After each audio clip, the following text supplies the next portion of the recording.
Yeah, welcome to yet another episode of Mr. Vamos Dissects. On this one, we'll be having a staunch Arsenal fan, one of the brother men that are trusting the Arteta process to deliver the trophy over the line.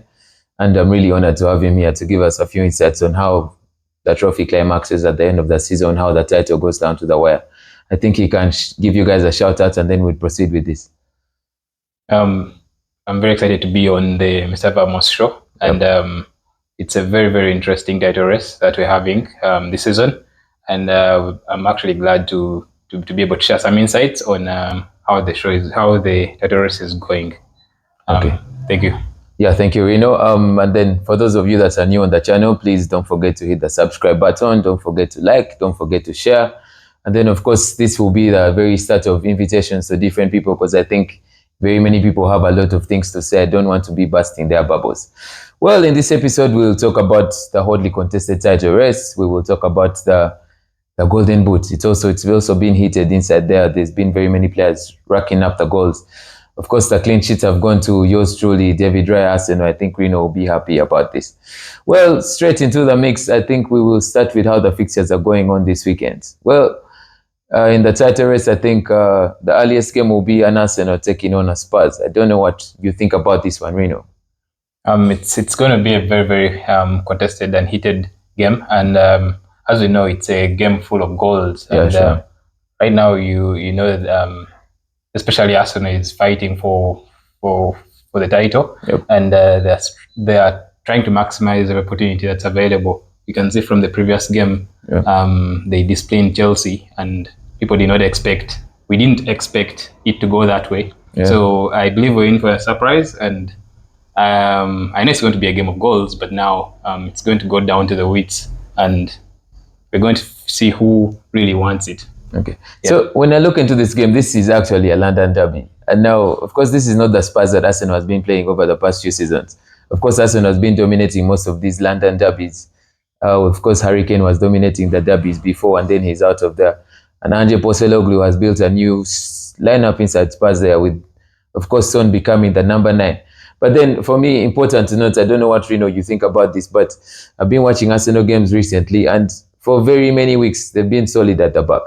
But I don't know. I think sometimes Arteta wants to mess himself up. Sometimes he wants to change the back line and bring in Zinchenko inside there and get things messed up. He wants to mess up the midfield pattern inside there. So what do you think changes against Spurs? For example, if we were to use the game against Chelsea as a focal point, do you think Arteta uses the same lineup, or do you think he changes it up a bit just to bring competition for places and all that? Important to note, Tomiyasu I think he did 90 minutes in that one, if I'm not mistaken. Yes. And Kiwior is also rivaling for the number 3. So I don't know what you think inside there, the midfield and the defensive structure vis-a-vis the Spurs team, yeah? I think if you look at the previous game where Arsenal lost to Aston Villa, you'll realize that Kiwior was at the back, and Aston Villa actually exploited that a lot. So bringing back Tomiyasu would be very good idea for Mikel Arteta.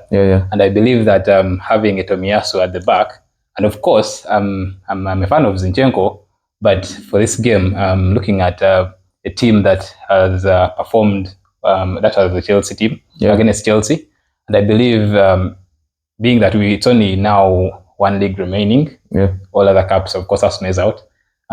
It's good to bring forth a strong team, and I see the team being maintained because of the form. The momentum and rhythm is there, and I believe it's the way to go, because right now you don't want to distract that.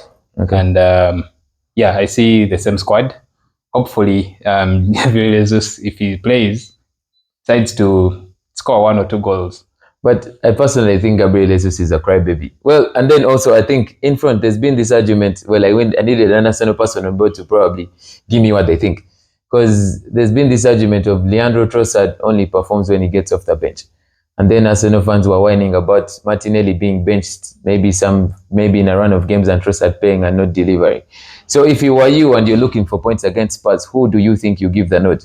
Is it a Trossard in the 11, or is it a Martinelli? And then do you start Kai Havertz? I think these days they call him King Kai Havertz because he's actually been doing wonders. Do you start Havertz ahead of Jesus? or do you start Jesus ahead of Havertz? Those are very interesting. Those are very key things. And then also Jorginho vis-a-vis Thomas Partey. So it's because there's a twitch inside there. There's like the game is won somewhere there, I think. Yeah. So what I'm looking at is Havertz being maintained, as we've seen from how he's been contributing to the games. Okay. Of course, he started coming up with the goals, but then now there's more than that.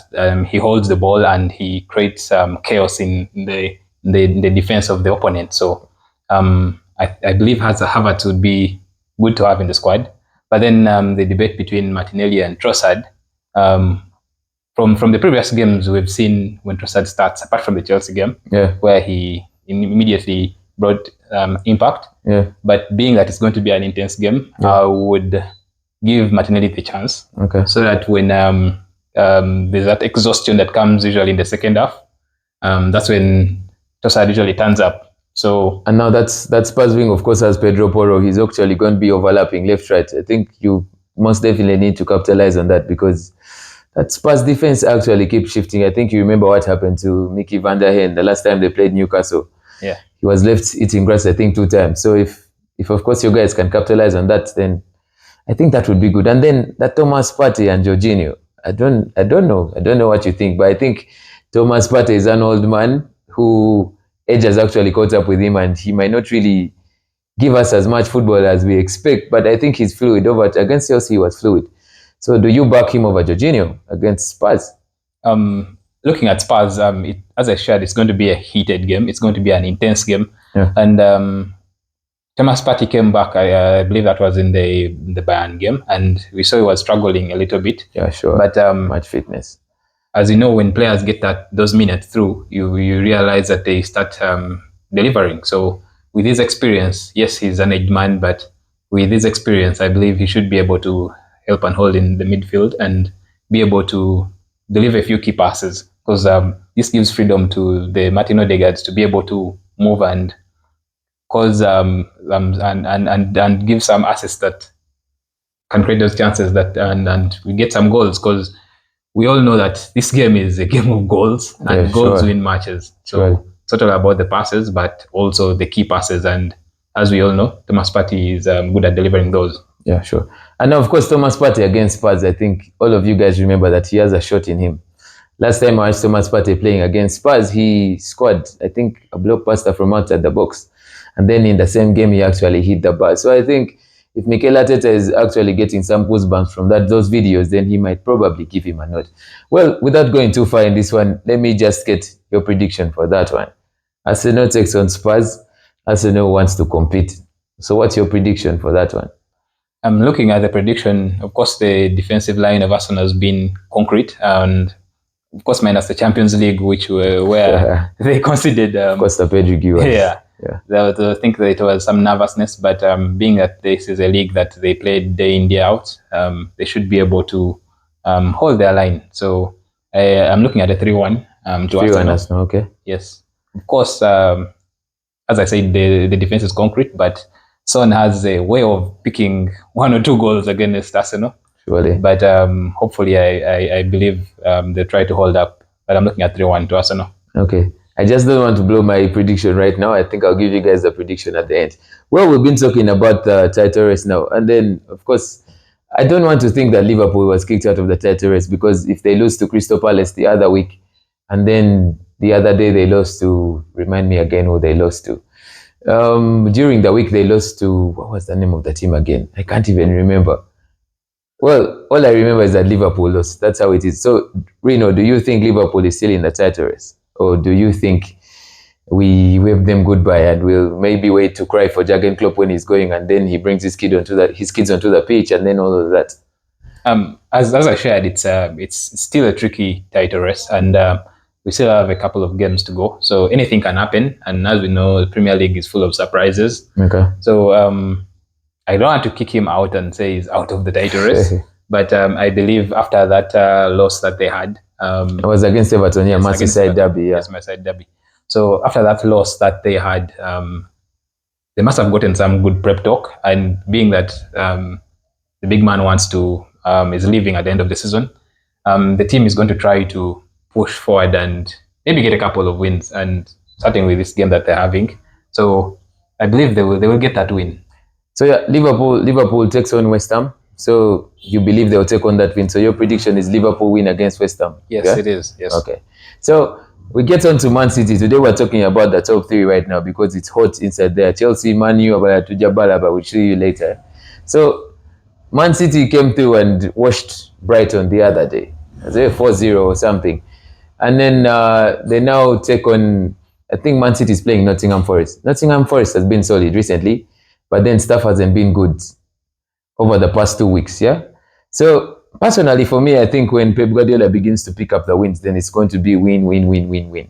Yeah, because if they get Brighton, of course, Brighton has been shaky this season, but they washed Brighton and it didn't look like the Brighton that's going to get a Man United and send them for 4. So do you think, well, we're going to probably look into the fixtures that are remaining, but then I also think that Tottenham has something to say in this title race because Tottenham still has Man City, it still has Liverpool, and then it still has Arsenal, of course, starting with Arsenal. So do you think Man City fumbles against Nottingham Forest, or do you think they continue to sail on with the wins? Currently looking at the form that Man City has, it's actually very, very tricky to say because right now, being that they still have the grief from being knocked out by Real Madrid from the Champions League, they're trying so hard to ensure that they take this trophy and have something to show for it. So Nottingham Forest might try to give Nottingham Forest. So Nottingham Forest, I believe it's going to cause a little bit of havoc to Man City. But as we all know, Man City is into this title race, so they really, really, really want to prove a point. Yeah. And I'm looking at if you're looking at the scores, I'm looking like at a 2-1. But Man City, of course, edging this. Okay. But one thing I'm very sure is Man City is going to win this one. Okay. And just to put pressure on the other two contenders, of course, we're speaking about Arsenal and Liverpool, but put more pressure on them. Okay. It has to win against Nottingham Forest. So that's a Man City win for you, yeah? Yes, yes. So just to give you another part of what we want to talk about, the Golden Boot race. Wow. I think this Golden Boot race is going to be pretty interesting because, of course, over there, as we've been having a hurricane and those guys, of course, we expected them to score. But now, Erling Haaland tops the sheet with 20 goals.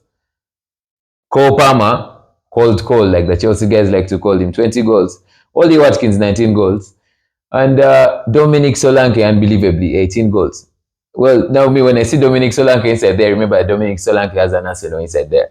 So just give me what you think about the Golden Boot race. Who do you think is going to deliver the goods? Important to note, both Erling Haaland and Cole Palmer are injured at the moment. Of course, maybe facing late fitness tests.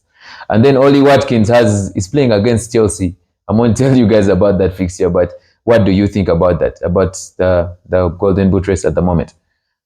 The Golden Boot race is a very, very, very, very interesting race this time. Yeah. And of course, we now have an Ollie Watkins in there. Yeah. Usually it has been dominated by players from the top clubs. Yeah. But now we have an Ollie Watkins who is actually on form, as we all know. Yeah. He displayed some good matches, some good soccer against Arsenal. Yeah. And looking at he's in the sight of the Golden Boot, he's going to want it. It's true. So, on assumption that with advancement in technology, we have people playing games with in Uganda they would say azanyira kompiso.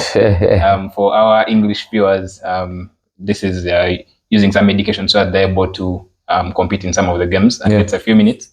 So I believe Klopp, being that he wants to get wins in the remaining games, he might unleash Haaland in a couple of those games. But I see Ollie Watkins edging this. Okay.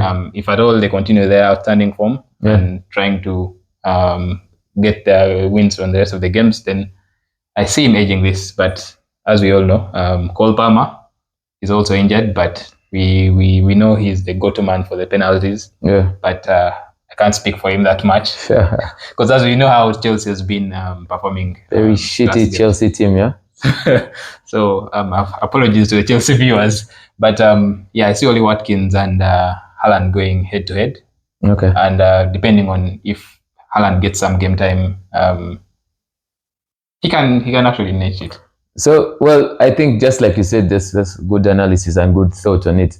I think Erling Haaland still remains a hot man on the boot, and I'm very sure Guardiola will want to unleash him. Although, of course, when you look into Haaland's history, he has a thing with injuries, and when he gets injured, he really takes long to come back to his thing. But Ollie Watkins faces Chelsea.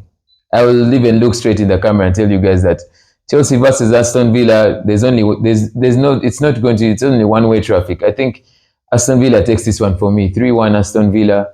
Ollie Watkins brace and who? Ollie Watkins brace and a Leon Bailey goal, of course. No offense to the Chelsea guys, but I think you've been playing a lot of crap recently. And I think maybe the coach needs to steady his ship on all those boys and get them back intact. Well, I think this is all we will give you guys today. And then, of course, very many of you want to know how is Manu playing, who is Manu playing against. Manu is playing against, I think, Burnley. Manu is playing a Vincent Company. I will not give you guys any predictions today, but of course, Reno, based on how you've been seeing Manu games, what prediction do you give inside there? Just give me a score. Don't go into too much because I think you're going to rubbish Manu too much. So, what prediction do you give? Man United, Burnley. Man United, Burnley. I'm looking at a draw. Wow. Being that the main man Rashford is having some issues with the coach and the team. Yeah. I'm looking at a draw, but looking at the previous game, we've been seeing how Bruno Fernandes stands up. Yeah, and he, looking at the whole team, he's the man who is showing grit and fighting for the score. So looking at a draw.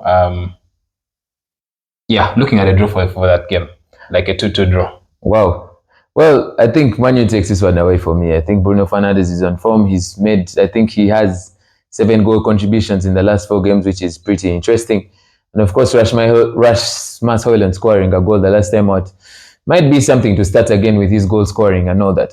So we'll wait to see what happens there. Well, it's been nice having you, Reno, on board. It's been nice talking with an Arsenal person. I think the next time out, I'd like to host most of these Arsenal guys because they've been calling me a lot and telling me that they have a lot of stuff to say. But just in case you feel you want to get an invite on the show to give us some tell us whatever you want to speak. If you want to do some Lugana inside there, of course, we can adapt to that. You can feel free to hit me up. Of course, the numbers will be below on the screen.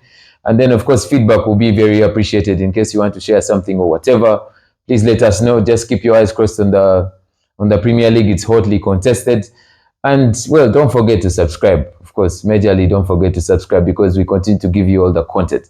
In fact, Meta AI recently said that this channel actually has most of the football buzz and everything. So don't sleep on AI. When AI says that we have the content, then we actually have the content. Aside from that, enjoy the weekend. And most definitely, I expect to see you guys at Nambole next week on Tuesday, Wednesday, 1st May. We'll be testing some games at Nambole. So it'll be a nice one to watch. I think, you should be looking into that because, well, the World Cup is coming and Nambole looks like the place to be. Aside from that, it's been nice having you on board. And we go again. And then, before I forget, the Champions League resumes next week. Europa League next week, Conference League next week. Those videos will be out during the week, just so you can know the roadmap for Mr. Vamos on those fixtures and all that. It's been nice having you guys, and it's been nice talking to you guys. We go again, Vamos.